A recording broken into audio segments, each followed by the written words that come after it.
ভাই মোহাম্মদ জুবাইর হোসেনকে।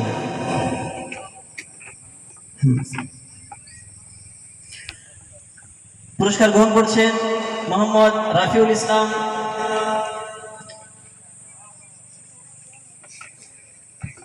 কেরাত প্রতিযোগিতায় দ্বিতীয় স্থান অধিকার করেছেন আবু তলহা, গ্রাম চাষকিয়া, মার্কাজুল তাকওয়া মাদ্রাসা।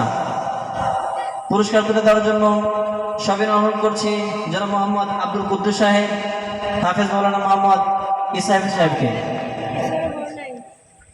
আমাদের আজকের কেরাত প্রতিযোগিতার প্রথম স্থান অধিকার করেছেন হাফেজ মোহাম্মদ হামিম হোসাইন, জামিয়া আশরাফিয়া পাবনা।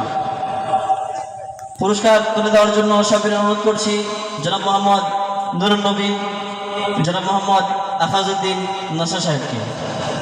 পুরস্কার গ্রহণ করছেন হাফেজ মোহাম্মদ হামিম হুসাইন, প্রতিষ্ঠান জামিয়া আশরাফিয়া পাবনা। আজকে আমাদের কিরাত প্রতিযোগিতার প্রথম স্থান অধিকার করে আমাদের আজকের অনুষ্ঠানকে সাফল্যমণ্ডিত করেছেন। মোহতারাম হাজিরিন, এ পর্যায়ে